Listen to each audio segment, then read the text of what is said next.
Scott Peterson is still alive, still locked behind bars. And more than 20 years after his pregnant wife and unborn son vanished, the case that once felt open and shut refuses to stay buried. His death sentence was erased. DNA motions keep surfacing. And one of the most infamous convictions in modern true crime is suddenly being questioned all over again. Was this justice taking its time, or a mistake that can't be undone? Because when you strip away the headlines and rewind to the very first lie, the story looks far more unsettling than most people remember. Scott Peterson didn't look like a man capable of destroying his own life. He grew up comfortable, surrounded by stability, golf courses, and opportunity. Friends saw him as polished, charming, the kind of guy who always seemed in control. He earned a college degree, landed a steady job selling fertilizer, and followed a path that looked predictable and safe. Laci Peterson came from a very different world. She was raised around open land and hard work, shaped by long days on a dairy farm. She loved gardening, teaching, and the idea of building something lasting. Where Scott liked freedom, Laci valued roots. But on the surface, they fit. They met in college, fell into an easy romance, and married young. To outsiders, they looked solid, balanced, normal. They ran a sports bar together, moved closer to Laci's family, and settled into a quiet Modesto neighborhood. By 2002, they were preparing for their biggest milestone yet. Laci was pregnant with their first child, a baby boy they named. The shift didn't happen slowly. It happened suddenly and almost carelessly. In November of 2002, Scott Peterson met a woman who knew nothing about his real life. To her, he wasn't a husband. He wasn't an expectant father. He introduced himself as a man who had already lost his wife. That lie came easily. He said he was a widower, said he was alone, said this would be his first holiday without her. There was no hesitation in his voice, no cracks in the story. And the woman believed him. Late-night calls turned into secret meetings, textbook double-life behavior, unfolding just weeks before his own wife was due to give birth. Back in Modesto, Laci was focused on Connor. She was 8 months along, planning baby showers, folding tiny clothes, and getting the house ready for Christmas. She had no idea her husband was promising a future somewhere else. No idea he was telling another woman he didn't want children, didn't have ties, and wasn't anchored to anyone. Prosecutors would later call this the moment everything changed. The motive, they argued, was already in motion. Scott wasn't panicking yet, but he was drifting, torn between the life he had and the freedom he wanted. Christmas Eve arrived quietly in Modesto. According to Scott, he left the house that morning with a simple plan. He said he was heading out to fish, just a short trip before the holidays. Laci stayed behind. She was 8 months pregnant, moving slower now, with the dog at her side and a list of small tasks to finish before family arrived. By the afternoon, something had gone wrong. Scott returned home later that day and said the house felt off. The door was unlocked. The dog was outside, still wearing its leash. Laci was nowhere to be found. Instead of calling police right away, Scott called Laci's mother first. Only after that did he report her missing. Officers arrived as night fell. They walked through the house, checked the yard, spoke with neighbors. Nothing looked forced, no signs of a struggle, no obvious explanation. But as Scott explained his day, details began to shift. At one point, he mentioned going golfing. Later, it was fishing. Small changes, but enough to make detectives take notice. The hours he was gone mattered. Where he went mattered. And what he did during that window would soon become the center of the entire case. Because as the search began, the story Scott told didn't stay still. Within days, Laci Peterson's disappearance became impossible to escape. Volunteers flooded Modesto, combing parks, canals, and empty fields. Her smiling photo appeared on street corners and storefront windows. Candlelight vigils filled the nights. News crews parked outside the house, broadcasting every update live to the nation. Scott was suddenly everywhere, standing at vigils, giving interviews, asking for help. But something about him felt off. Viewers noticed it before police ever said a word. His voice stayed steady. His expressions barely moved. There were no visible cracks, no panic, no desperation that people expected from a man whose pregnant wife had vanished. Behind the scenes, Scott was still calling the woman he'd been seeing in secret. In one call, he claimed he was in Paris, celebrating the holidays alone. In reality, he was standing in Modesto, surrounded by candles and cameras, pleading for his wife's safe return.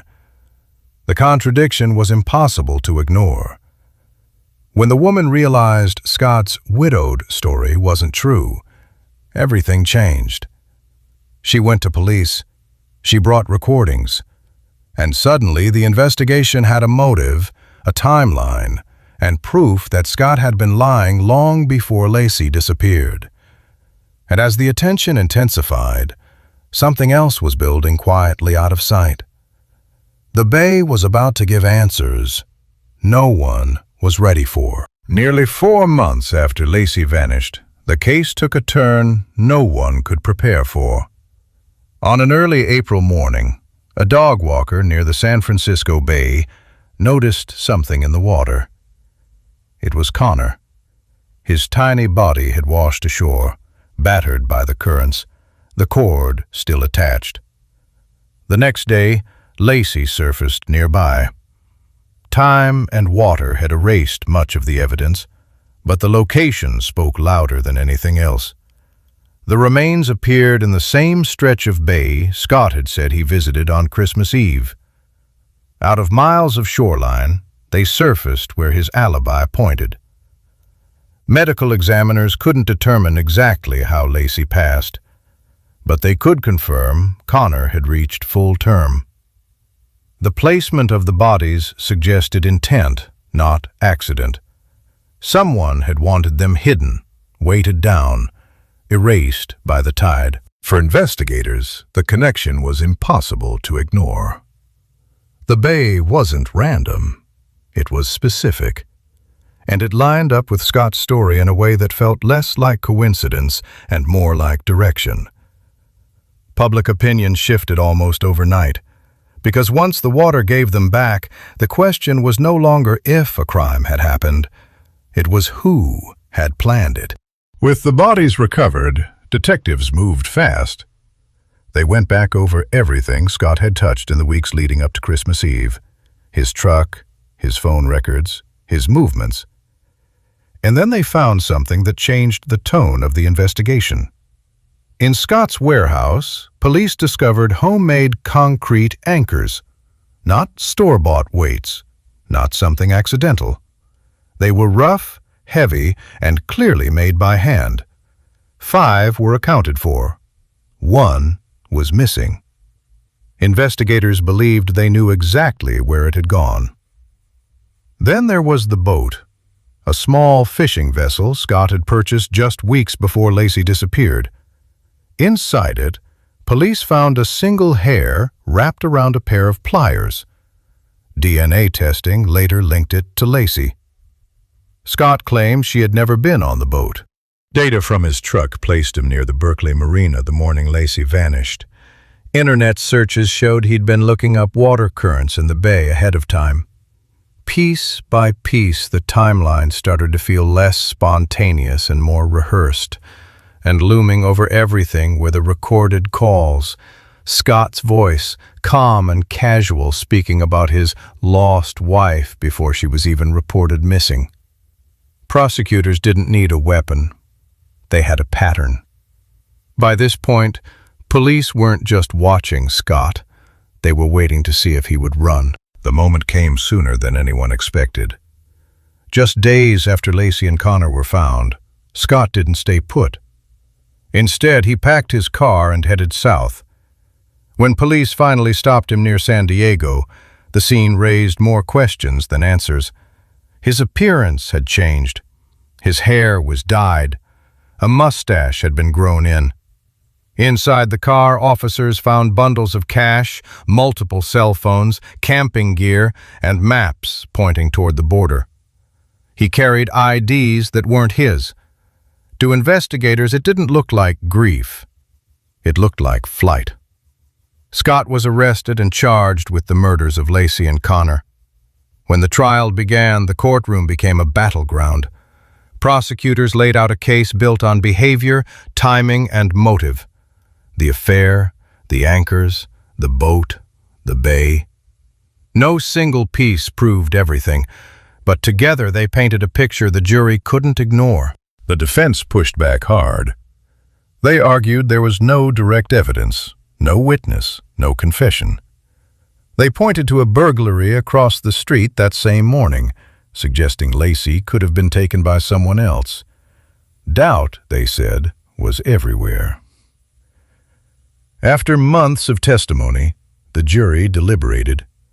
Tension filled the room. Then the verdict came down. Guilty. Scott showed no visible reaction. Laci's family broke down, and the public split in two. Some believed justice had been served. Others believed the case was rushed, the focus too narrow.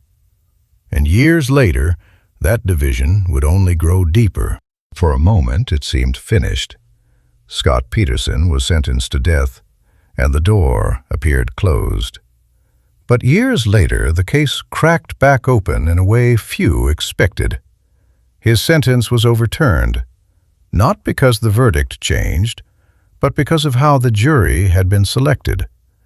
The punishment was erased, even though the conviction remained. In 2021, Scott was resentenced to life without parole. No execution, no release, just decades behind bars. But even that didn't stop the challenges. New filings followed, pointing back to the burglary across the street. Claims surfaced about evidence that hadn't been fully tested. DNA questions that, if answered differently, could shift everything. Then the Innocence Project stepped in, arguing the investigation had focused too quickly on Scott and ignored other possibilities. Supporters claimed the case was built on assumptions. Critics fired back, saying the evidence had already spoken clearly. More than 20 years later, the arguments haven't slowed. Documentaries, podcasts, and legal motions keep reopening the wounds.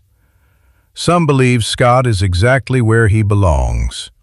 Others believe the full truth still hasn't surfaced.